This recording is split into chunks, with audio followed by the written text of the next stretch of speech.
Boleh, tak masalah. Saya. Bismillah.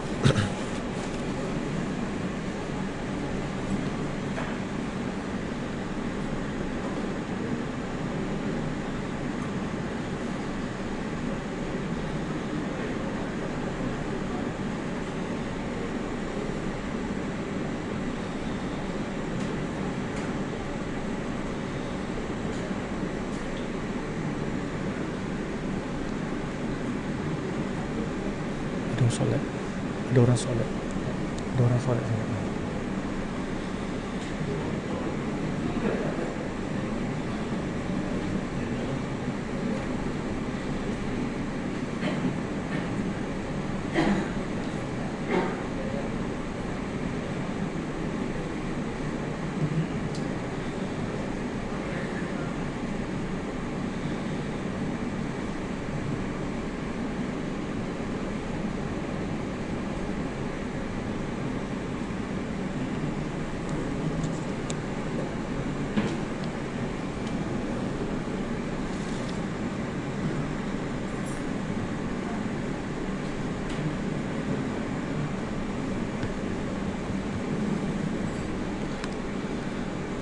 Bismillahirrahmanirrahim. Assalamualaikum warahmatullahi wabarakatuh.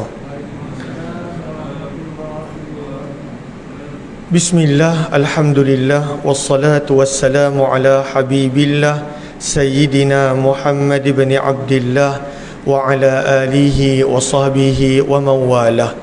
Subhanaka la ilma lana illa ma 'allamtana innaka antal alimul hakim. ولا حول ولا قوة إلا بالله العلي العظيم. اللهم رب اشرح لنا صدورنا ويسر لنا أمورنا واحلل عقدة من ألسنتنا يفقه أقوالنا. اللهم فقهنا في الدين وعلمنا التأويل. اللهم ألهمنا مراشد أمورنا وأعذنا من شرور أنفسنا برحمتك يا رب العالمين والحمد لله رب العالمين. Alhamdulillah, thumma alhamdulillah, yang dirahmati lagi dikasihi oleh Allah pihak pengurusan Surau An-Nur, pengurusi, ahli jawatan kuasa, barisan para imam, para muadzin, para asatidzah, pimpinan masyarakat, hadirin hadirat, tuan-tuan, puan-puan. Moga-moga setiap daripada kita diberikan keberkatan Ramadan, rahsia daripada Ramadan, dan juga dikabulkan segala amalan kita pada bulan yang mulia ini, bahkan semua amalan yang kita lakukan insya-Allah. Kita bersyukur pada Allah Subhanahu wa taala, kita berada di bulan yang mana disebut dalam hadis Nabi sebagai Syahrun Azim, bulan yang agung. Kerana ianya adalah Syahrul Mubarak, sabda Nabi, bulan yang dipenuhi dengan keberkatan. Dan ianya adalah bulan yang mendidik kita untuk memperbanyakkan membaca Al-Quran.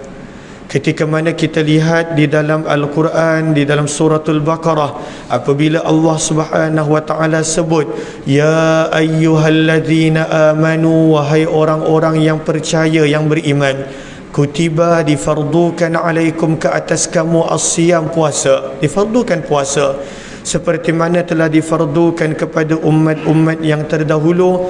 Maka apakah pada waktu itu tujuan daripada puasa? Firman Allah Subhanahu wa taala, la'allakum tattaqun, tujuannya adalah supaya kamu beroleh takwa.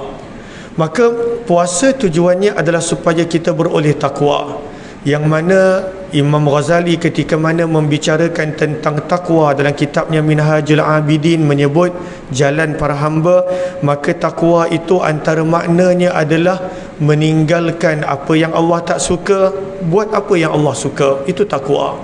Dan itu adalah tanda yang kita ingat kita hamba. Sebab kalaulah kita nak buat apa yang kita suka, kita tak nak buat apa yang Allah suka, baik kita jadi Tuhan. Apa yang kita suka kita nak buat, maka pada waktu itu menjadikan kita bertuhankan kepada diri kita, kepada nafsu kita. Tapi apakah takwa? Pada waktu itu meninggalkan perkara yang Allah tak suka, buat apa yang Allah suka. La'allakum tattaqun, itu antara makna takwa. Imam Ghazali menyebut Antara makna takwa juga adalah hati yang ada hubungan dengan Allah. Hati yang ada hubungan dengan Allah, itu pun adalah antara makna takwa. Dan itu antara makna yang dipilih oleh Imam Ghazali rahimahullah, kerana hati apabila ada hubungan dengan Allah, barulah anggota badan kita boleh buat apa yang Allah suka, boleh meninggalkan apa yang Allah tak suka. Namun kata para ulama tafsir, antara perkara yang kita lihat pada ayat-ayat tentang puasa, yang mana bermula ayat 183 hinggalah ayat 188 daripada suratul Baqarah tersebut, Allah cerita tentang puasa. Allah cerita tentang orang-orang yang mana diberi kelonggaran tak perlu puasa, antaranya musafir, orang yang sakit dan seumpamanya. Tapi daripada ayat 183 hingga ayat 188 di mana diceritakan tentang puasa, ada dua perkara yang pada waktu itu tidak ada kaitan dengan puasa secara zahir, tetapi sebenarnya sangat berkaitan. Apakah dia? Yang pertamanya adalah Al-Quran. Al-Quran. Bila Allah mula cerita tentang ayat-ayat puasa pada ayat 183 suratul Baqarah, maka beberapa ayat selepas itu Allah berfirman, Syahrul Ramadan alladhi unzila fihil Quran. Ramadan adalah satu-satunya bulan yang Allah sebut dalam Al-Quran. Allah tak sebut nama bulan yang lain. Bulan haji pun Allah sekadar berfirman, Al-Hajju Ashhurum Ma'lumat. Allah tak sebut bulan-bulan haji dengan nama Syawal, Zulqa'dah, Zulhijjah, tidak. Begitu juga bulan-bulan yang lain, bulan Muharram tidak disebut. Satu-satunya nama yang disebut dalam Al-Quran daripada kalangan bulan adalah Ramadan. Dan ketika mana Allah sebut Ramadan di dalam Al-Quran, Allah gabungkan dengan Ramadan itu firman-Nya, Alladhi unzila fihil Quran. Ramadan adalah bulan di mana diturunkan Al-Quran. Kata para ulama, apakah maksud unzila fihil Quran? Apakah maksud diturunkan Al-Quran? Maka maksudnya adalah diturunkan Al-Quran daripada Lauh Mahfuz ke langit dunia pada bulan Ramadan. Sebab itu digunakan perkataan unzil, diturunkan sekaligus. Maka diturunkan Al-Quran kepada baginda Nabi SAW, diturunkan Al-Quran daripada Lauh Mahfuz, daripada sisi Allah ke langit dunia pada bulan Ramadan. Dan daripada langit dunia kepada baginda Nabi SAW itu dalam tempoh lebih kurang 23 tahun. Nazala bihir ruhul amin ala qalbika litakuna minal munzirin. Firman Allah dalam surah Asy-Syu'ara, Jibril yang membawa Al-Quran kepada baginda Nabi itu dalam tempoh 23 tahun, bermula daripada wahyu yang pertama, Iqra bismi rabbikal ladzi khalaq, sehinggalah wahyu yang terakhir pada penghujung suratul Baqarah, wattaqu yawman turja'una fihi ila Allah. Maka tempoh 23 tahun adalah tempoh penurunan wahyu. Kadangkala ada wahyu yang turun bersebab kerana ada pertanyaan, ada persoalan. Maka sebab itu kita lihat dalam Al-Quran ada banyak ayat-ayat yang datang dengan nada ataupun dengan cara soalan. Wa yas'alun, dan mereka bertanya kepada kamu wahai Muhammad, contohnya anir ruh, tentang ruh. Maka Allah berikan jawapan. Wa yas'alunaka 'anil mahid, ada soalan yang berkenaan tentang haid, maka Allah berikan jawapan. Wa yas'alunaka madza yunfikun, ada soalan berkenaan tentang bagaimana cara nak berinfak sedekah, maka pada waktu itu Allah berikan jawapan. Wa yas'alunaka 'anil jibal, ada soalan tentang gunung ganang, maka Allah berikan jawapan. Wa yas'alunaka 'anis saati ayyana mursaha, ada soalan tentang kiamat, maka Allah berikan jawapan. Lalu dalam tempoh 23 tahun Nabi SAW menerima Al-Quran, kadangkala pada waktu itu ada Al-Quran datang dalam bentuk jawapan terhadap pertanyaan yang ditanyakan. Dan ada kadangkala ayat Al-Quran diturun kerana ada sababun nuzul, ada cerita dia. Contohnya suratul Mujadilah, ada seorang wanita yang pada waktu itu rasa dirinya diceraikan oleh suami dia kerana suami dia samakan dia dengan ibu dia. Maka pada waktu itu wanita ni bertanya kepada Nabi tentang keadaan diri dia, maka turunnya suratul Mujadilah dan banyak lagi contoh-contoh yang lain. Tetapi para ulama sepakat menyebut tidak semua ayat Al-Quran turun pada waktu itu mesti ada sababun nuzul. Tak semua. Tak semua ayat Al-Quran yang turun mesti ada cerita dia, mesti ada latar belakang dia.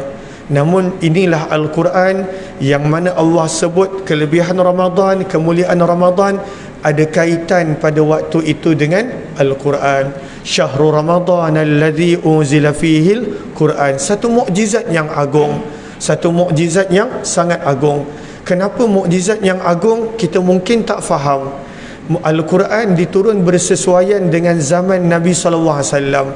Setiap Nabi diutuskan berdasarkan mukjizat yang bersesuaian.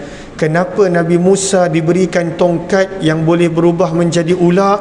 Kerana pada zaman tersebut yang diagungkan adalah ahli sihir, orang yang mahir dalam sihir, maka pada waktu itu diagungkan.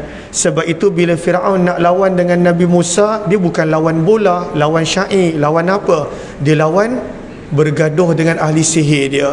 Sehingga ada sebahagian para ulama tafsir, contohnya Muhammad bin Ka'ab Al-Qurazi ada menukilkan pandangan yang beliau nukilkan, bilangan ahli sihir yang Nabi Musa kena lawan ketika mana Al-Quran sebut dalam suratul Syu'ara, dalam suratul A'raf dan banyak tempat, bilangan ahli sihir yang Nabi Musa kena lawan adalah sebanyak 80,000 orang. Ada sampai pandangan begitu. 80,000 ahli sihir yang Nabi Musa kena lawan. Masing-masing mencampakkan tongkat, ada mencampakkan tali, dan Al-Quran gambarkan perbuatan mereka itu nampak seolah-olah benar. Wastarhabuhum, penonton pun berasa takut. Dia campak tongkat dan tali nampak macam sihir betul. Wastarhabuhum, dan pada waktu itu mereka berjaya menakutkan penonton. Waja'u bisihrin azim, dan Al-Quran panggil mereka berjaya mendatangkan sihir yang besar. Maka pada waktu itu Nabi Musa berasa risau. Bayangkan kalau 80,000 ahli sihir berhadapan dengan Nabi Musa dan Nabi Harun. Maka Al-Quran menerangkan mukjizat Nabi Musa. Maka bersesuaian dengan keadaan Nabi Musa, yang diperlukan adalah yang boleh menjadikan ahli sihir pada waktu itu kalah. Maka Al-Quran sebut Allah jadikan tongkat Nabi Musa boleh berubah menjadi ular yang bukan sihir. Dan ketika mana kita lihat dalam Al-Quran, maka tongkat Nabi Musa berubah menjadi ular, Al-Quran gambarkan dengan 3 perkataan. Kadangkala dengan perkataan Thu'ban, kadangkala dengan perkataan Hayyah, dan kadangkala dengan perkataan yang lain. Ada 3 perkataan. Maka itu menunjukkan kepada 3 sifat ular yang datang daripada tongkat Nabi Musa. Thu'ban adalah ular yang besar, Hayyah adalah ular yang kecil, dan yang ketiga Hayyah, Thu'ban, yang ketiga saya tak ingat apa perkataan yang digunakan. Lalu nak menunjukkan tongkat Nabi Musa itu berubah menjadi ular, saiznya adalah Thu'ban, saiznya besar, tapi pergerakannya umpama hayyah, umpama ular kecil yang laju. Bentuknya pula adalah seperti ular yang berbisa. Maka itu adalah bersesuaian dengan Nabi Musa, mukjizat diberikan perkara tersebut. Sebab itu bila ahli sihir nampak ini bukan sihir, faulqiyas saharatu sajidin, mereka dalam keadaan tak boleh kawal diri terus sujud. Qalu amanna bi rabbil alamin, terus beriman dengan Nabi Musa dan beriman kepada Allah. Nabi Isa alaihi salatu wassalam pada zamannya yang diagungkan adalah ilmu falsafah Yunani dan juga ilmu perubatan pada waktu itu. Maka Allah datangkan mukjizat kepada Nabi Isa yang menjadikan manusia pada waktu itu akan tunduk beriman. Maka Nabi Isa alaihi salatu wassalam boleh menyembuhkan penyakit yang zaman itu perubatan tak boleh sembuhkan. Maka orang yang sopak disembuhkan, orang yang buta baginda boleh sembuhkan, bahkan orang yang mati baginda boleh sembuhkan dengan izin Allah. Lalu kenapa Nabi diberikan Al-Quran? Nabi SAW dihantar pada zaman di mana sastra bahasa Arab berada di kemuncak. Sastra bahasa Arab diidolakan. Maka manusia sangat takut dengan para penyair. Raja-raja pada waktu itu mengagungkan tukang syair, kerana dengan satu syair raja boleh menjadi mulia, dengan satu syair manusia boleh menjadi hina. Dengan satu syair, ketika mana perang Badar, maka pada waktu itu yang berani keluar lawan Nabi 1000 orang. Ketika mana perang Uhud, tak ada siapa berani keluar. Maka pada waktu itu Abu Sufyan dia telah lantik 2 ahli syair yang sangat mahal bayaran dia. Dia lantik 2 ahli syair, yang mana mereka kena reka syair, yang pada waktu itu menjadikan orang Quraisy sanggup untuk keluar pada perang Uhud. Lalu sejarah menunjukkan kepada kita berapakah jumlah orang Quraisy keluar? 3,000 orang, 3 kali ganda. Padahal awalnya mereka takut nak keluar, sebab nampak semua ketua-ketua mereka dibunuh oleh tentera Islam, Abu Jahal dan juga banyak lagi yang lain. Asalnya tak nak keluar.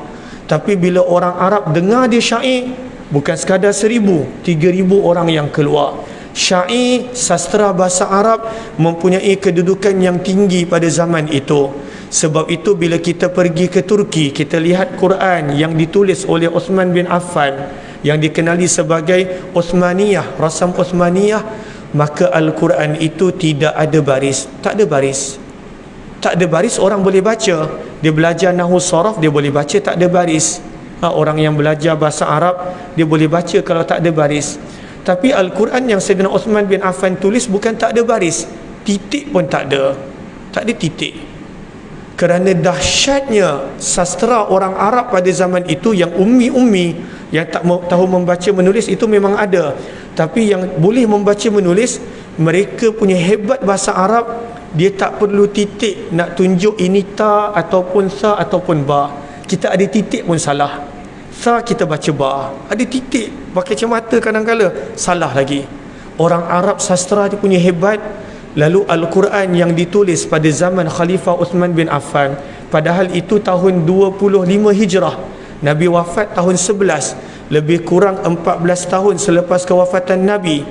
Al-Quran yang ditulis tak perlu titik. Tidak ada noktah i'rab ataupun noktah i'jam. Itu datang kemudian pada zaman Hajjaj bin Yusuf. Nak tunjukkan betapa dahsyatnya sastra orang Arab, walaupun berpuluh tahun selepas kewafatan Nabi. Bayangkan sastra orang Arab pada zaman Quraisy, pada zaman Nabi. Maka Allah datangkan satu mukjizat yang mana menjadikan orang Arab tahu itu bukan rekaan manusia, dan Al-Quran adalah mukjizatnya. Maka Allah cabar orang Arab yang kononnya mahir dalam sastra. Mereka tak perlu titik untuk baca Al-Quran. Mereka boleh bezakan mana satu jim ha kha, mana satu sad dad, mana satu ta dha, mana satu sin dengan shin. Mereka boleh bezakan. Nampak je tahu perkataan ni tak mungkin shin, adalah sin. Mereka boleh tahu. Maka Allah cabar dalam keadaan mereka punya sastra yang hebat. Fa'tu bisurah, bawa satu surah yang sama macam Al-Quran. Bawa satu surah. Maka mereka tak mampu, sebab mereka tahu level sastra bahasa Arab adalah luar biasa. Level sastra bahasa Arab dalam Al-Quran luar biasa. Kemudian Allah kata kalau tak boleh satu surah, bawa satu ayat. Maka tetap pada waktu itu mereka tak mampu nak bawa satu ayat yang sastranya sama dalam Al-Quran. Ada satu ayat dalam surah Hud, dalam juz yang ke-12, yang mana terkumpul dalam satu ayat itu hampir 23 sastra bahasa Arab. 23 dalam satu ayat yang pendek. Kalaulah ulama bahasa Arab dia kupas, pada waktu itu boleh makan masa berhari-hari. Kita baca terjemah, sebab itu kita tak rasa. Dan dahsyatnya Al-Quran pada tahun 5 kenabian, pada tahun 5 kenabian, pada bulan Ramadan, ketika mana 2 bulan sebelum itu Nabi dah hantar orang-orang untuk berhijrah ke Habsyah. Maka Nabi SAW baca Al-Quran pada bulan Ramadan. Nabi baca surah An-Najm. Kan surah An-Najm ni indah, dia punya hujung dia sama. Wan najmi idza hawa, sama hujung dia. Hujung dia ada alif maksurah. Ma dhalla sahibukum wa ma ghawa wa ma yantiqu 'anil hawa in huwa illa wahyu yuha 'allamahu shadidul quwa dzu mirratin fastawa. Hujung dia sama, dan sama dalam masa yang sama ada makna pendek, makna padat. Hujung dia sama, yang mana merupakan satu keindahan bagi orang yang faham bahasa Arab. Kemudian di hujung surah tu dia bertukar sekelip mata kepada ta marbutah, azifatil azifah, laisa laha min dunillahi kashifah. Maka sastera ni sangat tinggi. Ketika mana orang Quraisy mereka dengar Nabi baca surah An-Najm, maka mereka begitu khayal, begitu pada waktu itu tak boleh kawal diri. Hujung surah An-Najm ada sujud tilawah. Maka ketika mana tiba waktu Nabi sujud, maka orang Quraisy pada waktu itu semuanya sujud. Nak tunjukkan mereka tak boleh nak kawal diri mereka apabila mendengar keindahan Al-Quran. Al-Quran adalah mukjizat. Untuk daripada zaman itu mukjizat, daripada sudut sastra zaman kita mukjizat, kerana kajian tentang Al-Quran takkan pernah habis, kerana dia mukjizat. Lalu apabila manusia kaji daripada zaman ke zaman, maka akan bertambah banyak ilmu yang ada.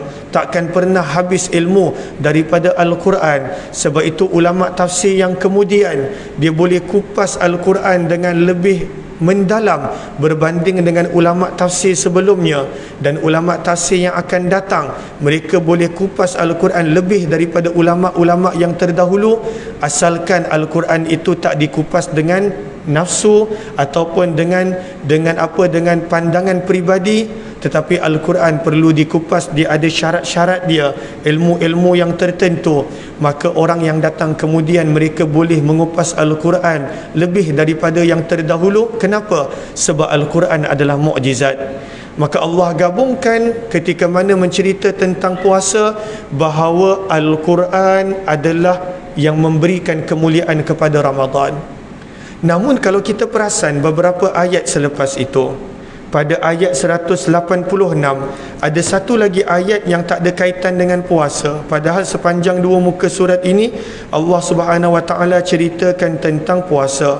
Itulah ayat berkenaan tentang doa. Ayat berkenaan tentang doa. Lalu ayat berkenaan tentang doa, firman Allah pada ayat 186, wa idza sa'alaka ibadi anni fa inni qarib. Doa dan Quran pada waktu itu saling beriringan. Puasa, Al-Quran dan doa. Kenapa pentingnya doa? Kerana doa adalah gambaran dan kayu ukuran yang kita ingat kita hamba. Orang yang tak doa sebenarnya dia sedang sombong dengan Allah. Walaupun dia bagi apa pun alasan, tak sempat, tak apa. Apakah dalilnya? Dalam tafsir Al-Wasit maka dinukilkan dalil daripada surah yang kita biasa baca. Firman Allah apabila kita pada waktu itu membuat pengakuan, iyyaka na'bud, hanya kepadamu kami sembah. Kami sembah, itu terjemahan dia. Tetapi bahasa Arabnya adalah na'bud, nun ain badal na'bud. Na'bud dia punya masdarnya adalah ibadah. Ain ba alif dal ta ibadah, itu dia punya masdar, kata asal dia. Ibadah datang daripada perkataan apa? Ibadah kalau sulasi mujarrad dia datang daripada perkataan abdun. Apakah maksud abdun? Hamba. Abdullah, hamba Allah. Abdul Rahman, hamba Ar-Rahman. Dan hamba, abdun adalah hamba. Sebab itu bila kita sebut ibadah, orang Arab memberi maksud ibadah adalah perbuatan yang menggambarkan sifat hamba seseorang. Sebab itu kita panggil salat ibadah, kerana ianya adalah perbuatan yang menggambarkan hamba. Puasa adalah ibadah, zakat adalah ibadah. Tetapi kalaulah ibadah yang nampak zahirnya ibadah, kalau kita buat dengan riak, dengan sombong, dengan sum'ah, adakah solat itu menjadi ibadah? Walaupun fizikalnya dia solat 4 rakaat, tapi apabila dia buat bukan kerana Allah, tidak lagi dipanggil ibadah. Kenapa? Sebab tidak lagi menggambarkan perbuatan hamba. Lalu bila kita berkata iyyaka na'bud, hanya kepadaku aku memperhambakan diri, ataupun dalam bahasa Arab hanya kepadamu aku beribadah, maka apakah dalilnya? Sebab itu benda dalaman, tak ada siapa nampak hati kita. Maka kayu ukurannya adalah pengakuan kita pada ayat berikut, wa iyyaka nasta'in, hanya kepadamu kami meminta pertolongan dan berdoa. Kayu ukuran kita nak tengok kita ni sombong ataupun hamba, tengok banyak mana doa kita. Banyaknya kita berdoa, hamba kita insya-Allah. Malasnya kita berdoa, kita sedang sombong dengan Allah sebenarnya. Sebab itu di dalam surah yang berada pada juz yang ke-24, orang-orang yang tak nak doa, Allah sebut sebagai orang yang sombong. Innal ladzina yastakbiruna an ibadati, orang-orang yang sombong daripada ibadah, maksudnya daripada doa. Maka doa sebenarnya adalah kayu ukuran untuk kita pada waktu itu ingat kita hamba ataupun tidak. Maka kenapa dalam cerita tentang puasa dan Al-Quran dibawakan tentang doa? Sebab orang yang sombong, kalaulah dia baca Al-Quran, Al-Quran tu tak beri apa-apa manfaat untuk dia, maka tak ada faedah dia baca Al-Quran. Dalilnya firman Allah Subhanahu wa taala dalam suratul A'raf. Dalam suratul A'raf, saya hafal tapi dah lupa banyak ayat.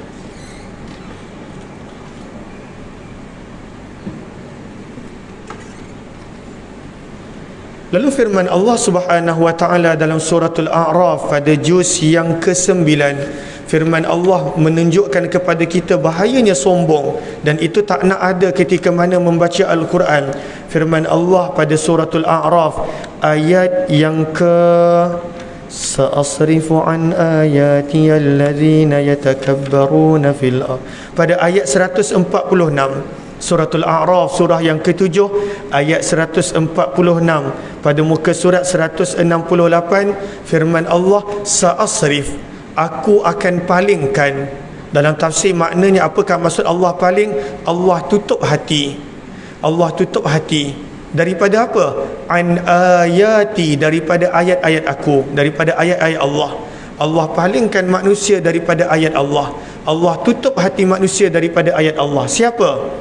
Allazina yatakabbaruna fil ardi bighairil haq, orang yang ada sombong, hati dia tertutup daripada ayat Allah. Walaupun dia baca, hati dia pada waktu itu tertutup daripada firman Allah. Walaupun pada waktu itu dia baca, dia boleh hafal, dia boleh faham makna, tak ada faedah. Allah tutup hatinya daripada Allah bila ada sombong. Maka Allah bagikan penerangan. Apa maksud Allah tutup? Wa in yarau kulla ayah la yu'minu biha. Kalaulah dia nampak setiap ayat Al-Quran sekalipun, ataupun ayat memberi makna mukjizat sekalipun, jawapannya adalah dia takkan beriman kepada Allah. Punya dahsyat bahaya sombong. Kalaulah dia nampak seluruh sekalipun, dia takkan beriman. Maka Allah terang lebih detail apa maksud tak beriman ni. Wa in yarau sabilar rusydi la yattakhidhuhu sabila. Kalaulah dia nampak jalan kebenaran, jalan petunjuk depan mata dia sekalipun, la yattakhidhuhu sabila, dia takkan ambil jalan petunjuk tadi. Bahaya sombong. Dan Allah sebut, dan dahsyatnya sombong ini, dia akan menarik manusia kepada kesesatan. Maka firman Allah, wa in yarau sabilal ghai, kalaulah dia nampak sahaja jalan kesesatan, yattakhidhuhu sabila, dia akan jadikan itu sebagai jalan dia, petunjuk, dia takkan boleh ikut. Siapa? Orang yang ada sombong. Dan contohnya banyak. Ulama-ulama Yahudi dan Nasrani, mereka kenal Nabi macam anak sendiri. Firman Allah dalam suratul Baqarah sekali, dalam suratul An'am sekali, alladzina atainahumul kitab ya'rifunahu kama ya'rifuna abna'ahum. Mereka kenal Nabi macam kenal anak sendiri. Umar bin Khattab pernah bertanya kepada salah seorang ulama Yahudi yang masuk Islam, apakah maksud kamu kenal Nabi macam kenal anak sendiri? Beliau berkata, kalaulah ada 10 orang, dalam 10 orang itu ada Muhammad, kami tak pernah jumpa Muhammad, kami boleh kenal mana satu Muhammad. Dahsyat ayat-ayat yang ada dalam Taurat dan Injil yang menceritakan tentang Nabi sangat lengkap. Mereka kenal Nabi macam kenal anak sendiri. Tapi adakah mereka beriman? Tak beriman. Kenapa? Kerana sombong yang ada dalam diri mereka.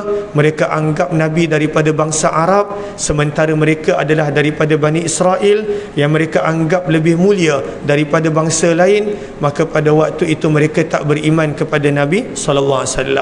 Sebab itu kata para ulama, rahsia 3 benda ini yang ada pada surah Al-Baqarah, puasa, Maka puasa pada waktu itu Ramadan kemuliaannya pada Al-Quran.